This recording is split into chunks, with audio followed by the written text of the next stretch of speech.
Well, Jake, I know it must have been interesting for the Rio Hondo fans last week, right? Because in the ball game they played, a linebacker threw a touchdown bomb to a guy who used to be the quarterback. That's what I love about football, man. You never know who's going to line up where, but the Bobcats have a good combination with Daniel Flores as a quarterback and Josh Gonzalez a wide receiver. If it works, then ride it. Yeah, and you have to remember this matchup that they're going into with Juarez Lincoln. They've lost to them before, but they've also beaten them. So yeah. they play that. We used to be a 5A, play that 6A pretty well. This has always been their opportunity game to make a showing. Yeah, and those games, you have to remember, Rocky James went for it. Went for two instead of instead of going for the tie. So what kind of coach he is, man? He'll roll the dice. He don't care. Yeah. So this team right now, is kind of epitomizes their coach. It's very much like Rocky. It's a gritty team that likes to get after the ball. Well, Lincoln did a pretty good job against PSJA and Memorial. Golly, 14-7, they had a lead.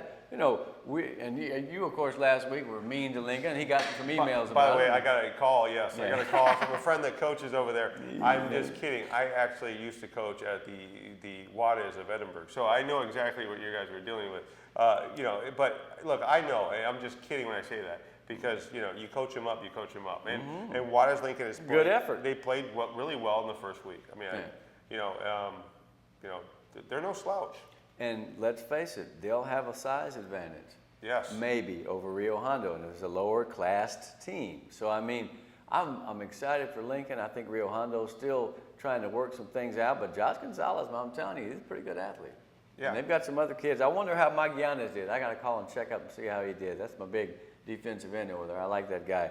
Well, no doubt Porter did a good job. They're 1-0. They got a Lopez team at 0-1. They just made too many turnovers too early, and they didn't give themselves a chance to get going. Yeah, and the thing about against Palmview. Against Palmview. Porter 1-0 it's big for them. Yeah. This is where you want to be if you're them. But it's more of a rival game than anything. Southmost, so you don't know, man. You don't know how it's going to be. You don't know how this game is going to be. Well, I'll tell you what, it'll be interesting because the fans love those kids, and that neck of the woods down in Brownsville for years has produced great soccer athletes cross country, and they enjoy their basketball and football too. So it's always a nice atmosphere when those two get together. Yeah. I expect Lopez to play better. I know that their staff is going to tell those kids, hey, let's just start over. There's no district record yet. Let's get it right this time. It really doesn't matter anyways until district. This is just to fine-tune. Get some momentum, get some things right. I expect Lopez to make a better effort. And I also expect the PSJ Bears to recover from that whooping they suffered at the hands of PSJ North. That was really surprising, man. Like I told you, they had one of the best defenses around last year, and they just got bum rushed by a North team that was destined to be big that night. That's just a huge effort. Now they play another rivalry game against PSJ Memorial. Now, the FAR schools have got it right, in my opinion. They play each other in non-district. And this is not a knock on Edinburgh, but I'm wondering, is there going to come a point in time, if Vela stays in 5A, do we start playing each other in non-district? And I'll tell you why. Not because I think it'll make any of the teams better. I just want to see it. I'm being selfish here. I want to see those teams play each other. Please play each other and everything else. Yeah, in this game, you have to throw away what you did last week because if you look at it, PSJ, it's a game they want to forget anyways. Yeah.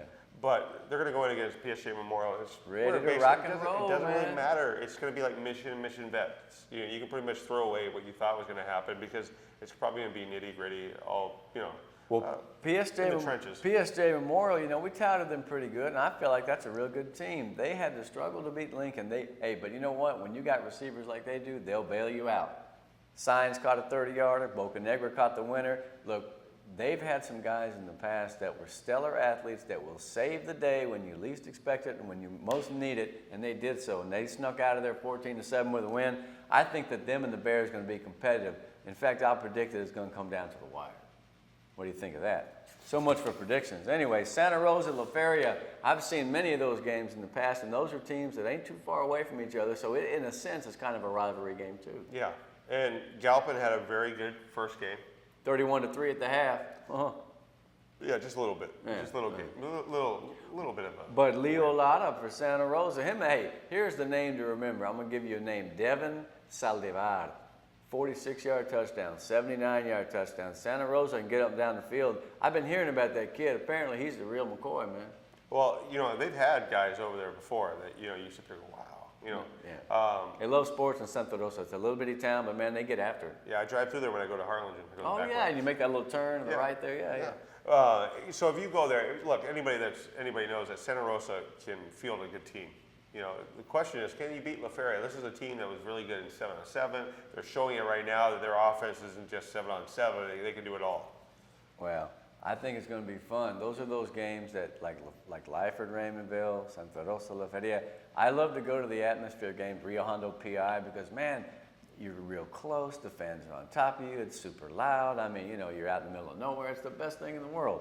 Now, how about Palmview at PSJA Southwest? That's another pretty good ball game. Talk about a running game. This is going to be a quick game. I think. Yeah. If I was going to do a broadcast, listen to this one. We'll be out by 9:30. Yeah, right? But PSJA Southwest, you know, can really run the ball. And so does Palmview.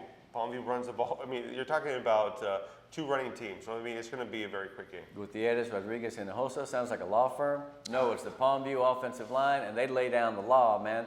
They lost their running backs, but this dude Pina, I didn't see a tilde, so I'm saying Pina until I know it's Pina. Joel Pina. That dude had 237 yards and 3 touchdowns. I'm telling you, those big old boys for Palmview are great, and then anybody that runs the ball is going to have a shot to be a star like Pina, man. That's going to be tough for PSJ Southwest, but they won their first game. They almost made the playoffs. There's going to be a lot of hitting going on. Oh, I think so too. I think, and this is one of those games that you can kind of put a little star next to as far as an impact game for the future. Because Southwest wants to be in the conversation again, and Palmview was great last year. They had the best season in the history of the school. And here's the thing, they want to keep that going. Yeah. They don't want to be a one-hit wonder. They don't want to be a Tommy Two-Tone, 8675309. I got it. Yeah, you got that one. All right, let's go Cigaro and Roma. Now, you know Cigaro played Zapata and almost won. It was 36-34. That was a good ball game. Roma got over on La Jolla 16-7. Turn They off didn't the even lights. play. Yeah, Turn off the their lights. lights, the party's over. We're like Don Meredith on Monday Night Football. Espinosa, 172. Roma, like Palmview, wants to show that it wasn't a one-shot deal. Do you think they can do that? Do you think Roma beats Cigaro here? You know, I think that they got so much confidence over there. You know, and I think confidence you can relate that into the game. You know, you can bring it into the game. I think if you knock Cigaro in the mouth right away, I think Cigaro falls down. Well, Zapata has to like the fact that they were able to get a win against a bigger class team. Okay, Progreso and Hidalgo. I remember, you know, back in the old days, those were the two expansion teams in 3A. I think Hidalgo came in 78 or 79, Progreso soon after. It took them a while, but they both had their moments. Somebody is going to play a good football game and get a boost of confidence and move forward. I'm just not quite sure who it is, but Hidalgo plays at home on that great field. Maybe it'll be them. Yeah, you know, and their offense has been able to do it in the scrimmages that I've seen. They've been able to score and score big. I like their offense. I think that they have a really good chance against Progreso. Well, do you think Raymondville and Guya, Raymondville, of course, beat St. Joe 55-45. They scored 10 points from the free throw line in the fourth quarter, right? Now they play Guya, who played PI tough. That should be a good football game. Yeah, in Stark County. Yeah, Guya is no pushover this year. Yeah. You know, you're talking about a team that that can put up some points. I like Raymondville in this game just because they've shown some toughness lately. Man, they sure have. That's a good effort against St. Joe. You know, here's the deal. Raymondville seems to find people. We said it last week. You know, they reload, they find people you never heard of, and they score 55 points and beat St. Joe. Let's see how they do at Guya. If you're looking for a lower level game to go to, I think that that's going to be very competitive. And so will Lyford and St. Joe. Lyford forced a bunch of turnovers against La Villa. They had a good ball game. You know, you talk about Lyford. Lyford, was one of the first teams I've seen in the Valley that went to the spread. Right. Yeah, that's right. And so they're going to go against St. Joe, who with Kai Money likes to throw the ball too. So, I want to see what happens here. Is it going to be another 100-point game? I think so. A defensive coordinator's nightmare, man. Golly. Now, that's another good game. Let's talk a little bit about, we forgot this, down in North at La Jolla. Now, La Jolla, of course, they broke through last year. They didn't get it done against Roma. Of course, they ran out of time when the lights went out. It's kind of a downer. I would always say we should be 0-1 with an asterisk. We didn't lose. We ran out of time. Yeah. Will they beat down in North? Or I bet they make a good effort. Yeah, and down in North, they ran into a really tough 4A team in La Feria. So, it's one of those things. And they came back in the second half to play better. Yeah, and a strong second half. And the second half, it's not like you had a strong first half and your second half sucked. Your second half was actually good. So you can use that as momentum into this next game. Absolutely. Okay, La Villa, they turned the ball over too much, but they still got some talent. Now they play a Taft Greyhound team that, and I'm not quite sure about this, they beat Stockdale 24-21. In the old days, Stockdale was a big-time team. I'm not sure if they're down or up or what, but that may mean Taft is pretty tough. This time, La Villa got to have a good effort because I think that they feel they can play a lot better than they did. Things get away from you when you turn the ball over and the other team scores and you lose momentum. They need to reset and play a good ball game. And they got their coach real late in the season, late in the summer. Right. So really instituting a new offense and trying a new culture is really hard right now. Yeah. Well, this is another chance for them to get on the bus. Wait, were they playing home? Sorry. Well, get on the bus. They can ride around a bit. They can prepare all week, and they can feel like, hey, let's get our act together because we can do this. You know what I mean? It's very important for them not to be turnover prone this week. They just got to be a little more careful with the ball and let their natural abilities take over. How about Santa Maria? They beat MMA 13-12. What do you think of them? Hey, that's a big win for them because MMA, you never know what MMA is going to have. They don't even know what they're going to have until right before the season. Right. So, for Santa Maria, it's a big win. Yeah. They don't have the numbers that. No, but you know what? They've had some athletes out there. The former Economides quarterback, my buddy Mario, works over at Starbucks. He's going to be a teacher. He's doing the announcing over there. I ran into him. He was telling me about it.